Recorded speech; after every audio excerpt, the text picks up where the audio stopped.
다시 한번 말씀을 위해서 기도하겠습니다. 성령 하나님, 성령께서 우리를 감동하여 주옵시고 하나님의 말씀을 온전히 받아들일 수 있는 우리의 마음밭을 허락하여 주옵시고 들을 수 있는 귀를 허락하여 주옵소서. 하나님의 말씀에 진지하게 반응하시도록 역사하여 주옵소서. 예수님의 이름으로 기도합니다. 아멘. 얼마 전에 이순신 장군에 대한 글을 읽고 감동을 받은 김진호 목사님의 아침 묵상이라는 글을 읽은 적이 있습니다. 그분이 쓴 글에 이런 내용이 있었습니다. 이순신 장군의 모함을 당하여 죽을 고비를 겨우 넘기고 백의종군하고 있을 때 이순신 장군 대신 수구를 맡은 장군이 원균이었습니다. 원균이 이끄는 조선 수구는 왜군과의 한 번 싸움 끝에 거의 전멸당할 지경에 이르게 되었습니다. 이때 이순신 장군이 5년 동안 양상한 수군과 거북선 대부분이 바람 밑에 가라앉고 말았습니다. 사태가 이 지경에 이르게 되자 이순신 장군을 고민하고 사형 선고를 내렸던 선조가 다시 이순신 장군에게 수군 지휘권을 부여하였습니다. 그럼에도 불구하고 이순신 장군은 한마디의 불평 없이 자신의 사명을 위해서 최선을 다하죠. 그런데 모든 전선이 무너졌기 때문에 조정에서 이순신 장군에게 이런 교지를 내렸습니다. 바다를 버리고 육지에서 적과 싸우라. 그때 이순신 장군이 이런 명언을 남겼습니다.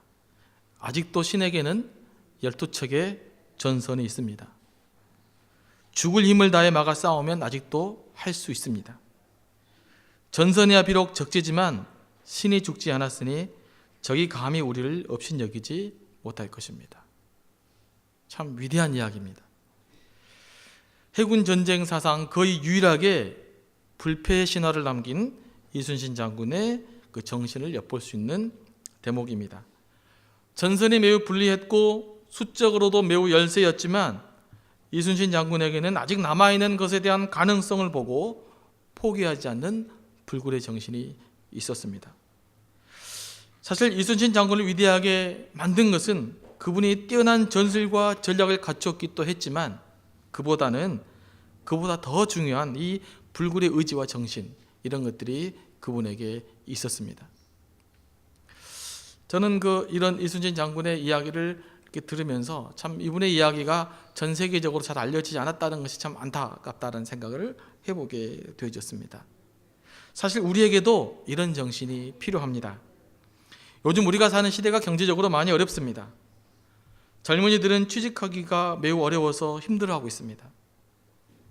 요즘 직장 잡기가 힘든 것은 한국이나 미국이나 마찬가지입니다. 직장인들이라고 해도 미래를 장담할 수가 없고 비즈니스를 하는 사람도 이전보다 훨씬 경기가 좋지 않습니다.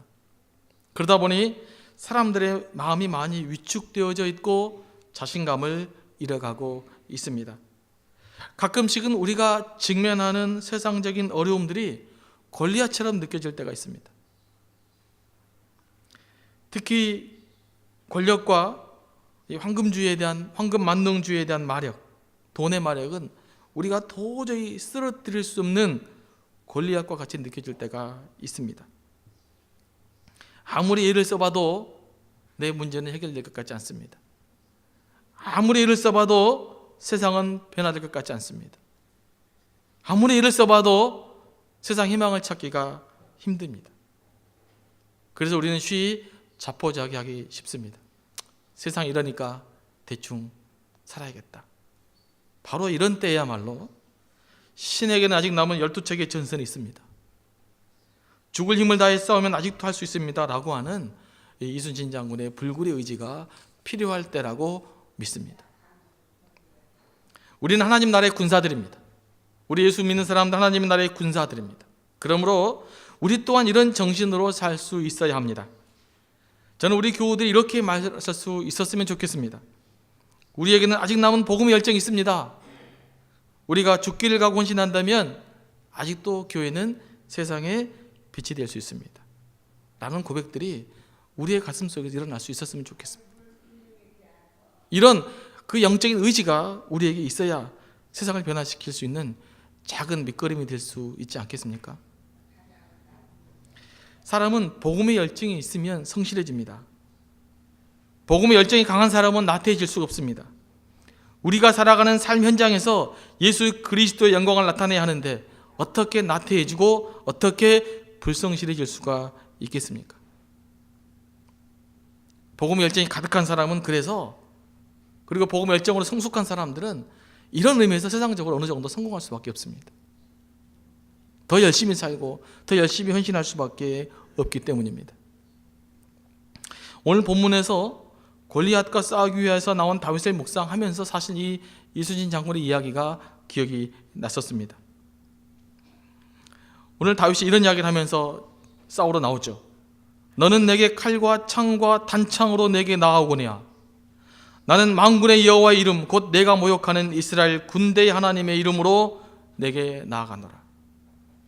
아직 소년의 티를 벗지 못한 다윗이 모든 이스라엘 군대가 두려움에 떨고 있는 바로 그 골리앗을 향해서 도전하면서 하는 말입니다. 여러분, 이런 구절을 읽을 때마다 좀 가슴에 전율이 느껴지지 않습니까?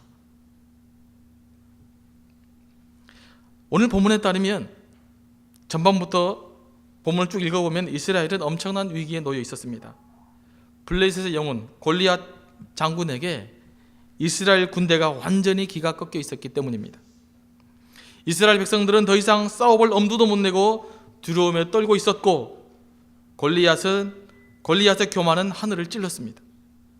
급기야는 하나님의 이름을 모욕했습니다. 하지만 이스라엘 군대는 골리앗의 기세에 눌려 두려움에 떨고 있었을 뿐 아무런 대꾸도 할 수가 없었습니다. 사울 왕이 골리앗과 싸워 이긴 자에게는 내 딸을 주겠다라고 이야기해도 아무도 나서는 사람이 없었습니다. 요즘 전쟁은 좀 다르지만 고대 전쟁에서는 사기 싸움입니다. 사기가 땅에 떨어지면 전쟁은 하나만 하는 것이었습니다. 그래서 이스라엘 백성들은 이렇게 무기력했습니다. 사기가 완전히 떨어졌기 때문에 도저히 싸울 수 있는 가망이 없었습니다. 이제는 전쟁은 패배의 선언만 남아 있었습니다. 바로 이때 다윗이 나타난 것입니다. 다윗은 아직은 소년이었고 전쟁에 대한 경험도 없었습니다. 그저 양을 지키기 위하여 짐승들과 싸웠던 경험이 전부입니다. 오죽했으면 자기 형이 전장터에 나온 다윗을 보고 도대체 양을 누구에게 맡기고 전쟁을 구경하러 나왔느냐라고 꾸짖었어요. 다윗은 싸웠는데 형은 그걸 이해하지 못하고 야, 양들 어째서 그것 뜨고 세상에 전쟁을 구경하러 나오면 되겠냐라고 다윗을 꾸짖었습니다. 이처럼 외관적으로 볼 때 다윗은 그냥 어린 소년에 지나지 않았습니다. 하지만 다윗은 이렇게 무기력한 이스라엘 군대를 그냥 두고 볼 수가 없었습니다. 계속해서 골리앗과 싸울 기회를 찾고 있는 다윗의 소식이 사울 왕의 귀에 마침내 들려왔습니다. 사울이 보기에 그래서 사울이 다윗을 불러왔습니다. 다윗을 불러와서 보니 골리앗과 싸우기는 너무 어려 보였습니다. 일단 외모로 보아 아직 애띤 소년이 백전의 장수와 싸워서 이기는 것은 거의 불가능하게 보였습니다. 그렇게 다윗에게 이야기했어도 다윗은 여전히 그 도전 정신으로 사울 왕을 설득시키고 말죠. 그래서 사울 왕이 다윗을 전쟁에 내보내기로 했습니다. 그래서 다윗에게 전쟁을 내보내기 전에 자신의 갑옷과 투구를 입혀보았으나 다윗에게는 잘 맞지 않았습니다. 거추장스러웠습니다.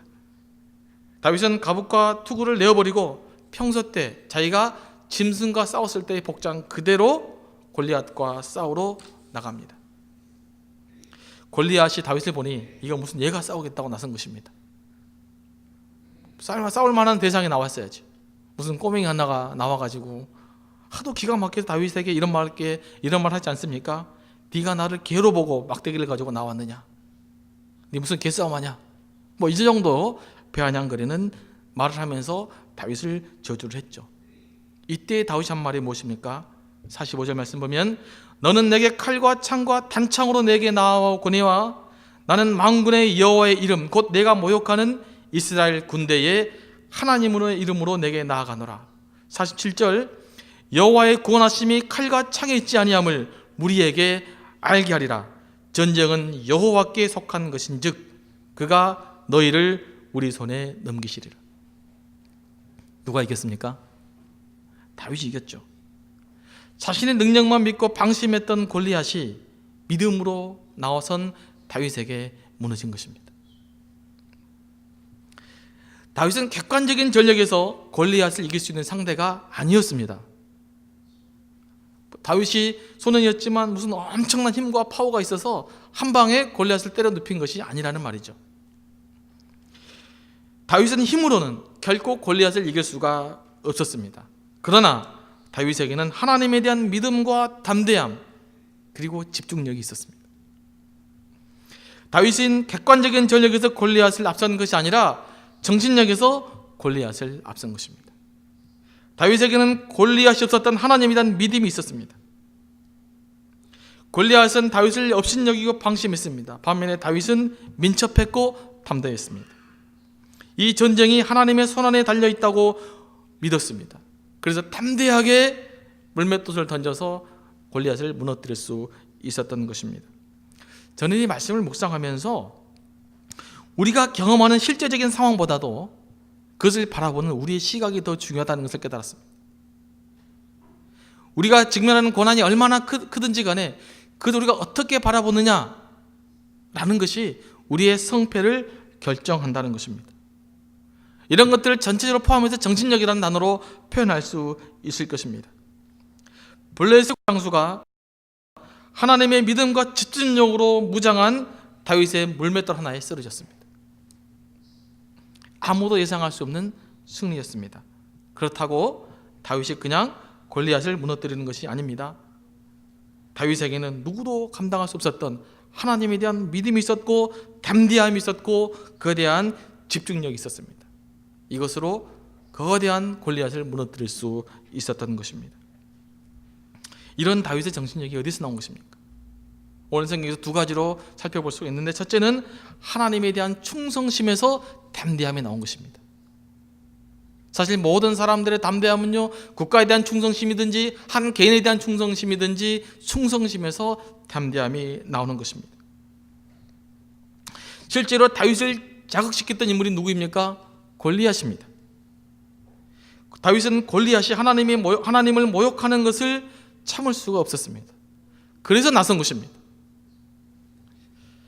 다윗이 전쟁터에 나서게 된 가장 큰 동기를 26절 후반절 말씀을 보면 기록되어져 있는데, 이렇게 다윗이 말하고 있습니다. 이 할례받지 않은 블레셋 사람이 누구이기에 살아계시는 하나님의 군대를 모욕하겠느냐? 다윗은 무엇보다도 하나님을 모독하는 자들에 대한 거룩한 분노가 있었습니다. 이러한 다윗의 분노는 하나님을 향한 열정과 충성심에서 나온 것입니다. 거룩한 분노가 있었다는 것은 하나님을 향한 열정이 있었다는 말입니다. 이 열정이, 하나님을 향한 이 열정이 다윗을 담대하게 만들었습니다. 다윗의 승리의 원동력은 하나님을 모욕하는 자들에 대한 그의 거룩한 분노, 다시 말하면 충성심에 있었던 것입니다. 여러분, 하나님의 이름이 모욕당할 때, 교회가 세상 사람들에게 욕을 먹을 때 어떤 마음이 드십니까? 어떤 분들은 아무 생각도 없습니다. 욕을 얻든지 말든지, 뭐 교회는 교회고 나는 나니까. 그런데 어떤 사람들은요, 얼씨구나 맞장구 치는 사람도 있습니다. 특히 남자 성도님들 이런 경우가 강하죠. 이런 것은 교회를 사랑하는 태도가 아닙니다. 누가 자기 부모를 욕하는데 얼씨구나 맞장친구 치는 사람이 있다면 그는 불효자입니다. 하나님과 관계도 마찬가지입니다. 하나님의 이름이 능욕을 당하고 그리스도의 몸된 교회가 의도적인 사람들에 의해서 권위가 무너뜨리고 있는 상황에서 그것을 태연하게 바라보고 있어서는 안 될 것입니다. 우리는 다윗과 같은 거룩한 분노가 우리 안에 있어야 되는 것입니다. 제가 이렇게 거룩한 분노라고 쓰는 표현은요, 세상적인 분노와 구별하기 위해서입니다. 세상적인 분노는 화가 나는 거고 보복하고 파괴적이어서 매우 해롭습니다. 그러나 하나님을 향한 거룩한 분노는 우리에게 영적인 각성을 일으키게 하고 하나님을 향한 헌신의 마음을 일으키는 것입니다. 하나님에 대한 충성심을 북돋아 주는 것입니다. 우리로 하여금 도전하게 만들고 자기 자신에게 더욱더 철저하게 만들고 더욱더 철저하게 기도하게 만드는 것이 하나님을 향한 거룩한 분노입니다. 이런 민족의 아픈 현실 때문에 거룩한 분노를 느껴보신 적이 있습니까? 우리가 하지만 거룩한 분노를 이야기할 때 주의해야 될 것이 있습니다. 우리의 거룩한 분노는 너무나 쉽게 세상적인 분노와 폭력으로 변질되고 타락할 수 있습니다. 어떤 사람들은 자신의 폭력을 정당화합니다. 신의 이름으로 정당합니다. 그것을 국가가 신의 이름으로 국가적 폭력을 정당화하는 것을 성전이라고 합니다. 하나님 이름으로 전쟁을 치르는 것이죠. 그러나 이것은 역사상 가장 잔인한 죄입니다. 가장 파괴적인 행동인 것입니다. 그럼 우리는 우리 자신의 폭력을 정당화하는 수단으로 하나님의 분노를 이야기해서는 안 되는 것입니다. 이는 명백하게 하나님 앞에 범죄입니다. 그러므로 하나님을 위한 거룩한 분노가 사람들에게 표출되어서는 안 되는 것입니다. 물론 다윗은 이스라엘 민족을 지키기 위해서 골리앗과 전쟁을 수행해야만 했습니다. 이는 좀 특별한 다른 상황인 것이죠. 하지만 우리 상황은 좀 다르죠. 그래서 바울은 우리의 싸움을 뭐라고 이야기했냐면 우리의 싸움은 혈과 육에 대한 것이 아니요 정사와 권세와 이 어둠의 세상의 주관자들과 하늘에 있는 악한 영들에 대한 것이다, 이렇게 이야기했습니다. 우리들이 영적 전쟁을 수행해내야 될 것입니다. 그러나 그 영적 전쟁의 대상은 사람이 아니라 악한 영들이라고 하는 것을 명확하게 인식할 수 있게 되기를 원합니다. 거룩한 분노는 하나님을 향한 열정으로 시작되어지는 것이고 마무리는 사랑으로 마무리되는 것입니다. 이게 하나님을 향한 거룩한 분노라는 것을 잊지 말아야 될 것입니다. 그러나 교회의 권위가 무너지고 하나님의 이름이 모욕당할 때 우리가 태연하게 있거나 그런 사실들이 우리가 맞장구를 치고 왔다고 한다면 우리에게는 뭔가 영적으로 병들어 있는 사실이라는 것을 기억할 수 있게 되기를 원합니다. 오히려 하나님을 향한 거룩한 분노를 품을 수 있어야 됩니다. 더 기도하고 더 철저히 살고 더 사랑하고 더 말씀대로 삶으로써 하나님의 거룩한 분노가 우리의 삶 가운데서 녹아내려서 더욱더 성숙한 모습으로 하나님을 향한 열정으로 그런 거룩한 분노가 변화되어져 가야 될 것입니다. 두 번째, 다윗의 강인한 정신력은 이 전쟁이 하나님께 속한 것이라는 분명한 믿음에서 나왔습니다.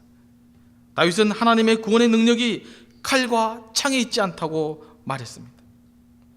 다윗은 이 전쟁에서 승리함으로써 이 역사가 하나님의 손안에 있다는 것을 증명하라고 했습니다. 이것이 다윗의 담대함입니다. 우리의 담대함은 내 삶을 통해서 하나님의 살아계심을 이 땅 가운데 증거해야 되겠다고 하는 그런 영적인 담대함이 우리의 삶 가운데 있어야 될 것입니다. 이것이 다윗의 담대함을 만들어낸 것입니다. 누군가 싸워서 이기기 위해서 내가 담대함을 갖는 것이 아니라 여전히 하나님은 지금도 역사하시는 분이라고 하는 사실들을 우리는 우리 삶 가운데서 분명하게 보여낼 수 있어야 될 것입니다. 여기에 우리의 삶이 집중되어야 됩니다. 그래야 우리가 영적으로 승리할 수 있는 것입니다. 다윗의 열정, 이 역사는 하나님의 손 안에 있다고 하는 것은 아무리 골리앗이 위대하고 힘센 장수일지라도 그러나 이 역사를 주관하시는 분은 하나님이시라고 하는 그런 명확한 고백을 다윗은 갖고 있었던 것입니다. 이 믿음이 다윗을 승리로 이끌어간 것입니다. 오늘 우리가 직면하는 세상이, 오늘 우리가 직면하는 어려움들이 가끔씩은 골리앗과 같이 보일 때가 있습니다. 하지만 이럴 때일수록 우리는 우리의 상황을 봐서는 안 될 것입니다. 오히려 하나님을 바라봐야 됩니다. 주변의 상황을 바라보는 것이 아니라, 나를 바라보는 것이 아니라, 얼마나 그 어려움이 큰가를 바라보는 것이 아니라 그 어려움을 넉넉하게 이겨낼 수 있는 하나님을 바라볼 수 있게 되기를 원합니다. 그럴 때 우리는 그 어려움들을 이겨낼 수 있는 그런 강인한 의지를 갖게 될 것입니다. 사람들은요, 어려운 상황이 발생하면 자꾸 자신의 불리함을 부각시키려는 경향이 있습니다. 내가 이 부분은 나에게 약점이 있어. 아마 이것 때문에 안 될 거야. 왜 그런지 아십니까? 혹시 패배하면 변명거리 삼으려고. 혹시라도 패배할지 모르니까 변명거리를 삼기 위해서, 변명할 때 구실을 잘 만들어내기 위해서 자기 약점에 포커스를 맞춥니다. 그런데 이런 사람들은요, 실패자의 특징입니다. 다 실패하는 사람들은요, 다 변명거리가 많아요. 다 그럴듯한 변명거리를 가지고 있어요. 그런데 역사에서 위대한 일들을 남긴 사람은 변명하지 않습니다. 오히려 변명이 아니라 책임을 집니다. 오히려 그것은 내 때문이었다, 그건 나 문제였다고, 내가 잘못했다고 책임을 지는 사람은 될 수 있습니다. 그러나 변명하지 않습니다. 여러분의 약점에 포커스를 맞추지 마시기 바랍니다. 자꾸 안 될 수 있는 그 부정적인 생각에 여러분의 관심을 놓지 말기를 바랍니다. 그러면 정말로 부정적이 되어집니다. 정말로 패배하게 되어집니다. 정말로 실패하는 자가 될 것입니다.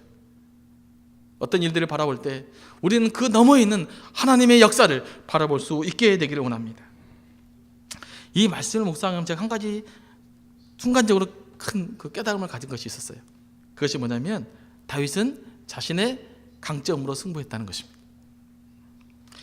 다윗에게는 야생의 들짐승과 싸웠던 것이 전부예요. 근데 그 다윗에게 사울은 갑옷을 입혔습니다. 갑옷은 다윗에게 맞지 않았습니다. 다윗이 그것을 입고 움직일 수 없었습니다. 다윗의 강점은 야생 들짐승과 싸웠을 때 가졌던 민첩함입니다. 그리고 물맷 돌렸던 정확성입니다. 다윗은 그것을 활용해야만 했던 것입니다. 만약에 다윗이 갑옷 입고 나갔다면 한 방에 졌을 것입니다. 1대1의 싸움에서는요, 상대방을 한 방에 제압할 수 있는 그런 민첩함과 장막성이 필요한 것입니다. 저는 이렇게 생각해 봤어요. 물론 골리앗이 돌에 이마에 꽂혀서 죽었지만 실제로 그 돌을 정확하게 맞으면요, 투구를 써도 정신을 잃는 법입니다. 다윗은 물맷돌 5개를 준비해 갔습니다. 만약에 한 방에 안 써들어졌으면 2번째 던졌을 것입니다. 그래도 안 던졌으면 세 번째 거 던졌을 것입니다. 아마 5개 맞고 아무리 강한 투구라도 견뎌낼 수 있는 사람은 존재하지 않을 것입니다. 다윗은 그것을 준비했던 것입니다. 자기가 갖고 있는 민첩함, 야생동물과 싸웠을 때 민첩함과 정확성, 이것을 의지해서 다윗은 싸움에서 이겨낼 수 있었던 것입니다. 여러분, 우리가 무슨 일을 하려면요, 뭔가 성취를 하려면 여러분의 강점, 여러분의 장점에 포커스를 맞춰야 됩니다. 내게 없는 것, 내 약점, 그것에 관심 갖지 마시기 바랍니다. 왜 다른 사람은 이렇게 위대한 재능이 나는 없을까? 그건 다른 사람 거예요. 내게 각자 하나님이 주신 은사가 있는 것입니다. 은사는 하나님이 우리에게 하나님 일들을 효과적으로 감당할 수 있는 내게 가장 적합한 것이 하나님 은사인 것입니다. 다른 은사를 사모할 필요가 없어요. 하나님이 내게 주신 것이 뭐냐? 내가 가장 잘 하나님을 섬길 수 있는 것이 뭐냐? 이게 은사인 거예요. 이 은사를 적극적으로 활용했을 때 우리는 효과적으로 하나님 일들을 감당할 수가 있고, 우리에게 어려움들이 닥쳐왔을 때도 여러분이 갖고 있는 장점으로 승부해 나가서 이겨낼 수 있어야 됩니다. 여러분이 가장 잘할 수 있는 것이 무엇입니까? 비즈니스를 해도 여러분이 가장 잘할 수 있는 것이 무엇입니까? 그것에 초점을 맞춰야 됩니다. 그것을 장점을 강조해야 됩니다. 장점을 살려내야 됩니다. 그래야 승리할 수 있는 것입니다. 여러분, 이 시간에 여러분의 장점이 무엇인지를 한번 생각해 볼 수 있게 되기를 원합니다. 장점이 뭡니까? 뭐지? 가만히 생각해 보시면 하나님 여러분에게 주신 은사가 있어요. 가장 잘할 줄 아는 것이 있습니다. 그것을 하나님께 드릴 수 있게 되기를 원합니다. 사람은요, 다 잘할 수 없어요. 다 잘할 수 없습니다. 한두 개밖에 잘할 수가 없어요. 그래야 세상이 좀 공평하지 않겠습니까? 가끔씩 공부 잘하는 우리 청년들에게 이야기합니다. 야, 공부도 잘하고 착하고 운동도 잘하고 성격도 좋고, 그럼 어떻게 되겠느냐? 사람이 세상이 공평해서 공부를 잘하면 성격도 좀 안 좋으면 좀 못나야 하고, 또 공부를 못 해야지. 뭐 그렇게 세상의 조화를 이루는 것이 아니겠는가? 그러나 각자 자기에게 주는 장점이 있다는 말이죠. 그것을 하나님 헌신할 수 있어야 되는 것입니다. 그게 가장 효과적으로 우리의 삶을 승리하는 법입니다. 여러분, 영적인 생활도 마찬가지입니다. 영적인 생활에도 교회 헌신해야 될 때도 우리 은사가 있는 것입니다. 가장 잘할 수 있는 은사를 적극적으로 개발할 수 있게 되기를 원합니다. 기도 은사가 있는 분들은 열심히 기도하시고, 말씀 묵상에 있으신 분들은 열심히 말씀 묵상하시고, 섬기는 은사가 있으신 분들은 열심히 섬기시고, 행정의 은사가 있으신 분들은 열심히 행정의 능력으로 교회를 세워가는 것입니다. 이 모든 것들을 통해서 하나님의 공동체를 이렇게 세우는 여러분들이 될 수 있게 되기를 원합니다. 다시 한번 말씀을 정리합니다. 다윗은 객관적으로 볼 때 이길 수 없는 싸움을 했습니다. 힘으로 보나 무엇으로 보나 골리앗을 이길 수 있는 힘이 없었습니다. 그러나 다윗에게는 하나님을 향한 믿음이 있었고, 담대함이 있었고, 그리고 자신의 강점을 최대한 살려낼 수 있는 그런 지혜가 있었습니다. 오늘 이 시대에 필요한 것이 이런 지혜입니다. 다시 한번 이순신 장군이 했던 이야기를 한번 하고 말씀을 마치려고 합니다. 아직도 신에게는 12척의 전선이 있습니다. 죽을 힘을 다해 막아 싸우면 아직도 할 수 있습니다. 전선이야 비록 적지지만 신이 죽지 않았으니 적이 감히 우리를 업신여기지 못할 것입니다. 이러한 정신으로 하루를 승리할 수 있게 되길 원합니다. 기도하겠습니다. 사랑의 하나님 아버지, 감사합니다. 이 시간도 말씀으로 우리를 인도해 주신 것을 감사합니다. 오늘 말씀처럼 하나님, 비록 우리에게는 가진 것이 없을지라도 살아계신 하나님이 있기에, 성령 하나님의 권능의 역사가 있기에 저희들이 담대함으로 우리의 모든 환난과 역경들을 넉넉하게 승리하시도록 복 내려 주시옵소서. 예수님의 이름으로 기도합니다. 아멘.